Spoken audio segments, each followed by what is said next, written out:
It's Brian Preston, the money guy.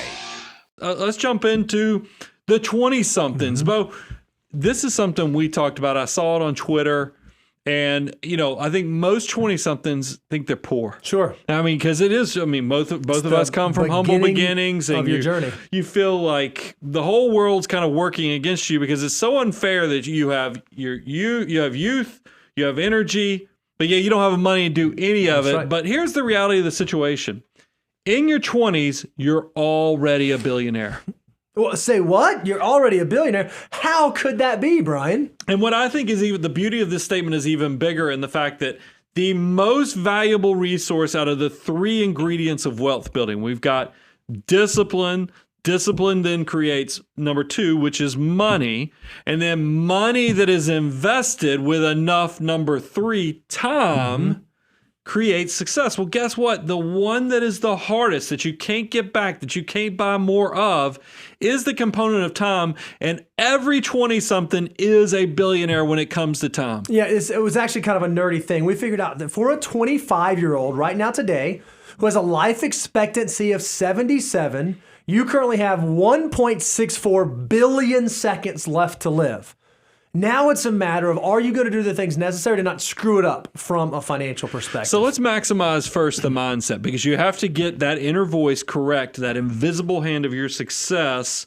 What's the parts that you need to do to actually be successful, Bo? Number one is you have to start building your foundational financial knowledge. You have to recognize there are a few basic building blocks that you can put in place that will set you on the right path. And I'm of the opinion that right now is a better time than ever to be able to do this because there are so many free resources out there with blog posts and articles and podcasts and YouTube videos. But a great place to start is actually on the traditional medium front. There are some books that I would say were transformational for both of us. That's exactly right. That we'd highly recommend you checking out. Three of those books are number one, The Wealthy Barber, which is what you told me about, Brian. It was one for anyone who's interested in like personal finance and how it works. This is a great start. Number two, How to Win Friends and Influence People by Dale Carnegie. Still timeless. Think that is one of the most timeless books you can read, no matter what your vocation, no matter what your walk of life, no matter what status you're in presently. And then the third is one I know that is super, super near and dear to your heart, Brian. Yeah, The Millionaire Next Door, because this is the one that blew the top off the fact of the lifestyles of the rich and famous. I think anybody who grew up who's my age, or maybe if you're a little younger, MTV Cribs, and you have this false persona of what wealth looks like and how people do it. The Millionaire Next Door actually did a deep dive on what that actually looks like. And guess what? They more than likely live next door to you or in your community, and they're very much on the stealth side of things. And we want to make sure you understand those concepts. And that actually has become a great transition point into say, this is old school, old media books. Now, with resources like our own show, the Money Guy Show, we give you tons of free advice, just load you up with resources. You got to make sure, go out to moneyguy.com/resources. We got all kind of free deliverables that you can download right there. And these are all tools that you can use right now today in your wealth building journey. Because again, what you want to do is you want to build that foundational knowledge that's going to allow you to continue to make wise financial decisions, not just in your 20s, but also in your 30s, 40s, 50s, and so on. But perhaps you say, okay, guys, I've been listening to the show. I love the free resources. I've seen them all. I need something a little more. I want a little bit even of a deeper dive. Well, you can go out to learn.moneyguy.com. We have a deeper dive for you. We have our first course, the Financial Order of Operations course, that walks you through a tried and true instruction manual for what to do with your next dollar. Right. How do I begin deploying my dollars? And if you're someone just starting out and you've never done a net worth statement, you haven't actually lined up what you own versus what you owe, feel free to check out our net worth tool and start tracking that every single year to make sure you're staying on the right path to financial independence. So those are positive things, going and checking out the free resources, the courses. But I want to kind of bring it back, and I hate to be the glass half empty, but there are distractions that I think people in their 20s have to deal with. The first one that I see people struggle with is that procrastination is a real risk, because when you are young and you are a billionaire of time, you think, well, why do it today when I can do it tomorrow, next week. And unfortunately, that turns into next decade. And that can be a true problem to your wealth building journey. Yeah, I think what's wild is a lot of us in our 20s think, oh man, well, I've got plenty of time to begin saving. And by the way, I just came out of being broke. I was in college or I was in high school. And, this is the first time I've actually had real discretionary income.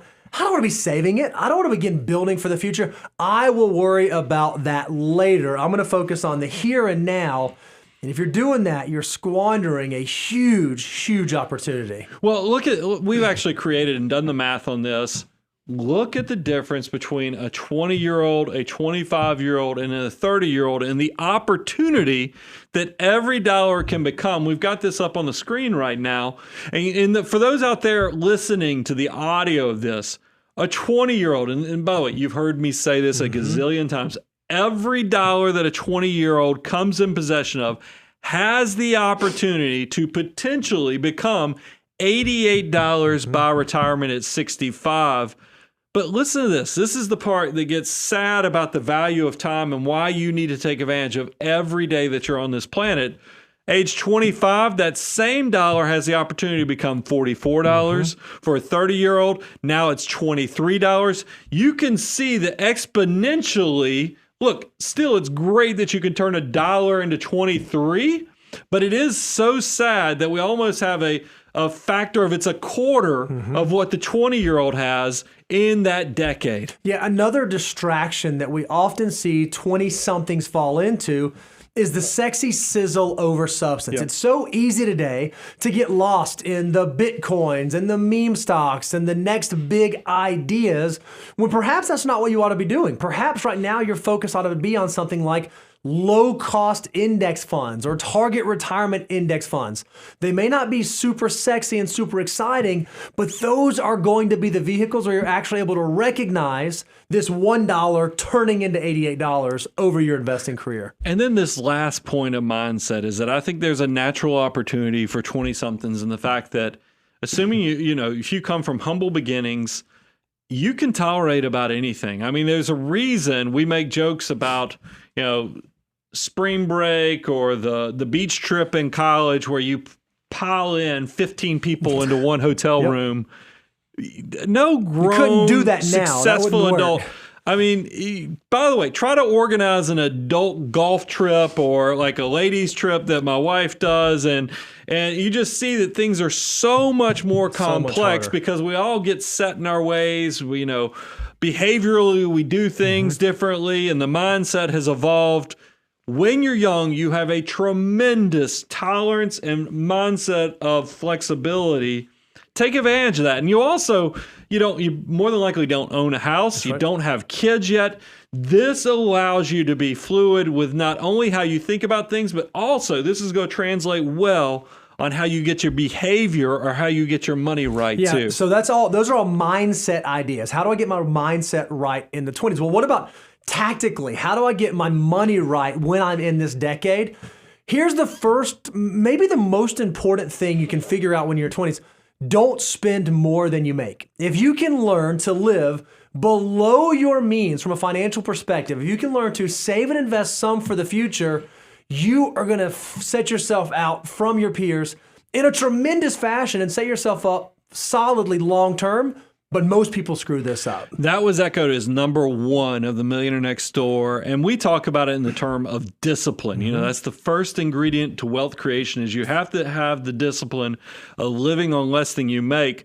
You would think with that being, it's just pounded into you. If you read any type of financial literature, it's going to talk about why you have to, the importance of creating the margin so you have money to invest. But yet, 54% of Americans spend more than they earn. That means that if you are someone who does not live on more than you make, you're already in the minority. You're already a financial mutant making sound decisions.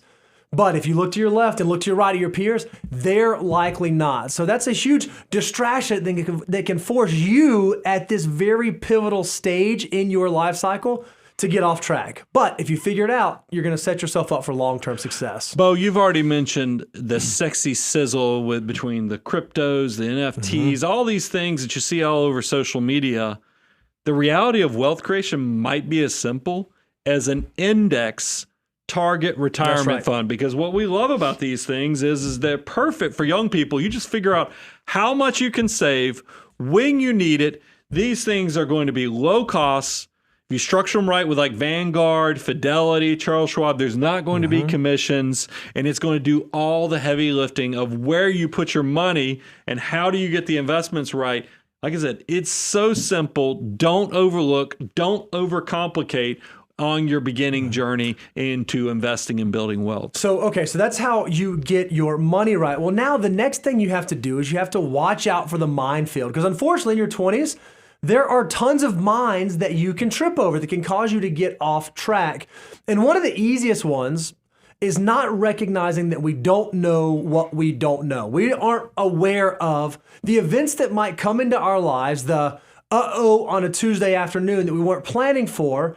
If you've not thought through that, and if you've not planned for it, it can be something that gets your life in the ditch and makes it incredibly hard to get your life back out of the ditch. I think Daniel has a typo on this slide, because what it says right there on watch out for the minefield of don't get caught naked by an unexpected event.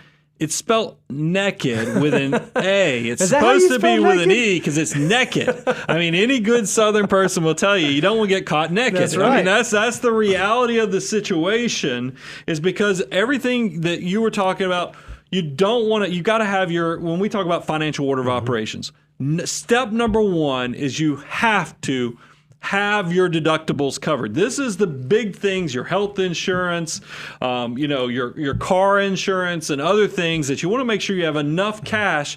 So if anything bad happens, just like Bo was talking about, you're not naked in risk to the point that you can't even start building assets. And so you want to start out worrying about those little uh-ohs. Well, as you move through your 20s, as you move through this decade, then you want to start thinking about how do I make sure I'm covered with some of the bigger uh-ohs. That's where you want to make sure that you have an adequate emergency reserve in place. That's step 4 of the financial order of operations. It's okay if you want to be closer to 3 months, if maybe you have 2 or 3 sources of income, you have a steady job, you don't have dependents.